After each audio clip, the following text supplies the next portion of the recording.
आज से हरियाणा विधानसभा के मानसून सत्र की शुरुआत हो रही है और उससे पहले बीएसी की बैठक होगी। सुबह 11 बजे विधानसभा सचिवालय में बीएसी की बैठक होनी है और इस बैठक में हरियाणा विधानसभा के स्पीकर हरविंद कल्याण भी मौजूद रहेंगे। हरियाणा के मुख्यमंत्री नायब सिंह सैनी, कैबिनेट मंत्री अनिल विज और पूर्व मुख्यमंत्री कांग्रेस के वरिष्ठ नेता भूपेंद्र सिंह हुड्डा भी शामिल होंगे। तो वहीं महिपाल ढांडा, कैबिनेट मंत्री और कैबिनेट मंत्री कृष्ण कुमार बेदी भी इस बैठक में मौजूद रहेंगे। हरियाणा विधानसभा के डिप्टी स्पीकर कृष्णाल मिड्डा और निर्दलीय विधायक सावित्री जिंदल भी मौजूद रहेंगी। इनेलो की तरफ से अर्जुन चौटाला बैठक में शामिल होंगी। सत्र की अवधि पर मोहर लगेगी। किस तरह से सत्र को चलाया जाए, कितने दिन चलाया जाए। तो आज दोपहर 2 बजे से हरियाणा विधानसभा के मानसून सत्र की शुरुआत हो रही है। ज्यादा जानकारी के लिए इस वक्त हमारे साथ हमारे स्टेट हेड जितेंद्र चौधरी जुड़ चुके हैं कि किस तरह के विधेयक इस बार सत्र में आ सकते हैं, बीएसी की बैठक को लेकर किस तरह की खबरें हैं उनके पास, और क्या सत्र की अवधि जिस तरह से एक टेंटेटिव शेड्यूल आया है उसी तरह रहने वाली है या फिर कुछ तब्दीलियां आ सकती हैं, इसकी कितनी संभावना है। जी जितेंद्र, किस तरह से आप बताएंगे कि आज का जो महत्वपूर्ण दिन है हरियाणा के लिए, मानसून सत्र की शुरुआत हो रही है, तो ये सत्र कितना खास रहने वाला है, कितना हंगामेदार रहने वाला है और क्या कुछ इन मीटिंग्स में होने वाला है। कांग्रेस की भी आज एक मीटिंग है विधायक दल के साथ।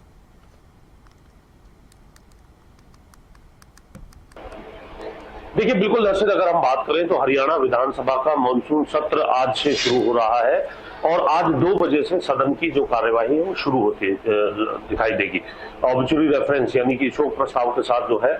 सदन की जो कार्यवाही है वो शुरू की जाएगी। खास बात यह है कि इससे पहले ही बैठकों का दौर शुरू हो चुका है। सत्र की अवधि क्या रहेगी, इसको लेकर के अब से करीब 1 घंटे बाद बीएसी यानी बिजनेस एडवाइजरी कमेटी की बैठक होने जा रही है। इस बैठक के अंदर सत्र की अवधि को तय करने को लेकर के स्पीकर हरविंद कल्याण की अध्यक्षता में जो तमाम जो नेता है, जिसमें मुख्यमंत्री नायब सैनी, साथ में पूर्व मुख्यमंत्री भूपेंद्र सिंह हुड्डा, गीता भुक्कल, महिपाल ढांडा और कैबिनेट मंत्री अनिल विज, इसी के साथ साथ अर्जुन चौटाला जो है वो मौजूद रहने वाले हैं। निर्दलीय विधायकों को भी इसके अंदर शामिल किया जाता है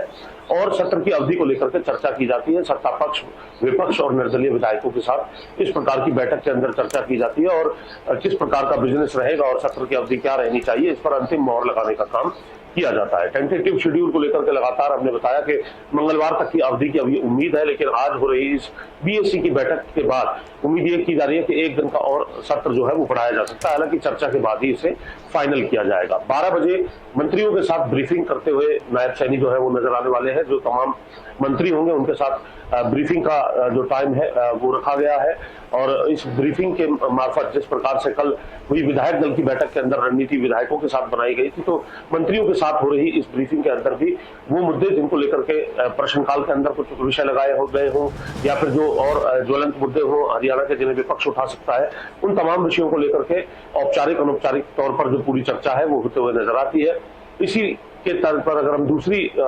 जो पार्टी है कांग्रेस, जो विपक्ष के तौर पर हरियाणा में है, उसको अगर हम देखें तो 12 बजे कांग्रेस के विधायकों की जो बैठक है वो होते हुए नजर आएंगी। इसे हम विधायक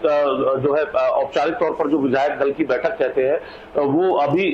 जो है ये इसलिए कहना थोड़ा सा अजीब हो सकता है क्योंकि विधायक दल के नेता नहीं है और उनके बगैर विधायक दल की बैठक कैसे होगी। हालांकि वरिष्ठ नेता और पूर्व मुख्यमंत्री के तौर पर इस प्रकार की बैठक भूपेंद्र सिंह हुड्डा ही अपने आवास पर करते हुए नजर आते हैं और आज भी यही नजर आने वाला है। लेकिन एक बात स्पष्ट है कि इस मुद्दे को लेकर के सत्ता पक्ष की तरफ से विपक्ष पर लगातार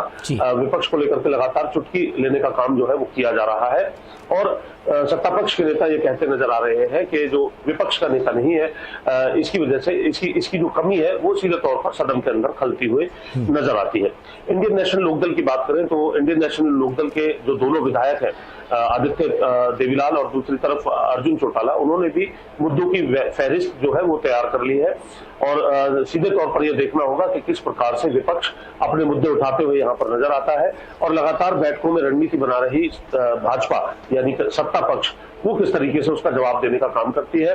आज 2 बजे से सदन की ये कार्रवाई इन तमाम बैठकों के बाद ये कहा जा सकता है कि औपचारिक। अच्छा, एक और सवाल है, वो कांग्रेस से जुड़ा हुआ है। कांग्रेस की भी बैठकों ने विधानसभा को लेकर, सत्र को लेकर विधायक बैठक करेंगे, अक्सर ये होता ही है, एक सिस्टम होता है। लेकिन कांग्रेस की तरफ से विधायक दल का नेता ना चुना जाना क्या विधानसभा में चर्चा का विषय रहेगा? क्योंकि पिछली बार चलिए कांग्रेस ने कहा कि हम बना देंगे, अभी ये इलेक्शन चल रहे हैं, वो इलेक्शन चल रहे हैं, और बार बार सत्ता पक्ष की तरफ से तंज किया जाता है कि कांग्रेस के अंदर पता नहीं कौन सा वो आपसी घमासान मचा हुआ है कि आज तक विधानसभा का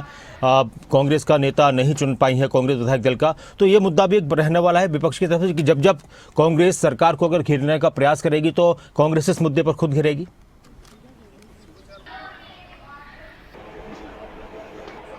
देखिए बिल्कुल इस प्रकार का जब मुद्दा सदन के अंदर आता है तो उस पर जो है अगर हम सदन की बात करें, क्योंकि सदन के अंदर हमने कई बार देखा है कि हल्के जब माहौल के अंदर शेरो शायरी का भी माहौल होता है और कई बार